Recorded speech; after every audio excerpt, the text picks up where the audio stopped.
Title 1. Offenses against the person. Section 2. Assault.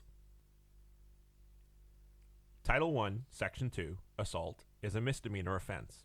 It has one subsection, which is explained by this episode. Take a moment to read through the legislation. This is exactly as the offense appears in the Penal Code.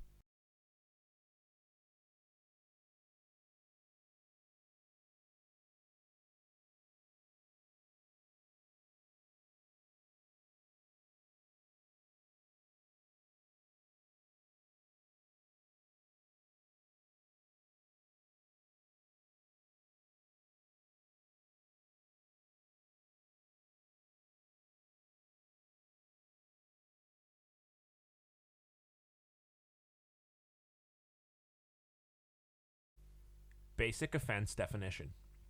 Assault is one of the simplest offenses included in the Penal Code. It is simply the act of a person making another person believe that they will experience physical harm or unlawful contact by that person. It may be more appropriate than intimidation in some cases. For example, when two people are face to face or just a few feet away and the threat of violence is imminent. It is important to note that assault becomes battery once physical contact is made. Points to prove. A person. This offense can only be committed by a person, not by a business, etc. Intentionally. It is necessary to demonstrate the intent of the perpetrator to cause the following points. Puts another in the reasonable belief of. The victim does not need to be afraid, simply reasonably believe that it may be the case. Imminent physical harm. This includes indirect harm, for example, releasing a security rope or lock that would endanger the victim. Or offensive contact. This refers to physical contact rather than verbal, etc. Important notes. It is down to the investigating officer to determine whether the threat of violence is close-ranged and imminent, assault, or long-distance and delayed, intimidation. There is no clear delineation between the two, and the rationale for a decision either way may be necessary. In the case of unsureness, officers should consult with a detective or their direct line supervisor to ensure the right decision is made. There is no specific provision as to how the perpetrator must put the victim in the reasonable belief. Therefore, an action, for example throwing a punch but stopping short of the face, lifting a jumper or t-shirt to reveal a weapon, swerving a vehicle towards the pavement, etc., would be enough to complete the offense. There is no separate offense of verbal assault. It would merely be a question as to whether the words used amount to putting the victim in the reasonable belief of imminent physical harm or offensive contact. It may be the case that disturbing the peace, covered later, would be more appropriate in the cases typically thought of as verbal assault.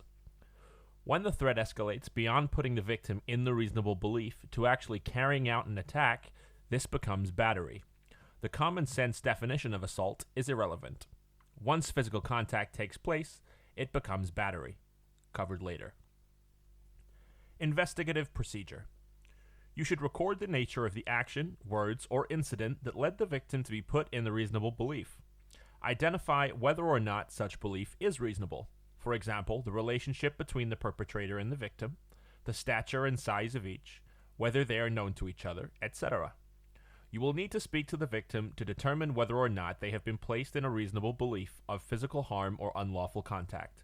It is not necessary for the victim to agree to press charges, simply for them to confirm that they were placed in a reasonable belief. Where possible, you should note the name of the victim and take a statement to be used in the arrest record or report.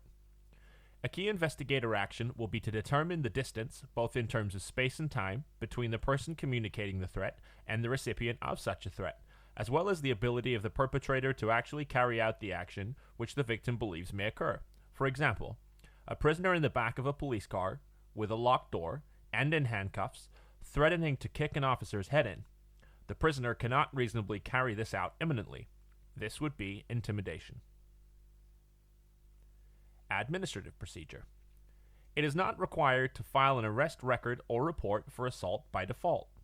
If, however, the suspect is due to be admitted to the San Andreas Correctional Facility, the arresting officer must include the rationale of the victim, how they came to reasonably believe that they would suffer imminent physical harm or unlawful contact. It may be advisable to file an arrest report in every case of assault, as this is central to the offense, so should be recorded for future review. Penal policy.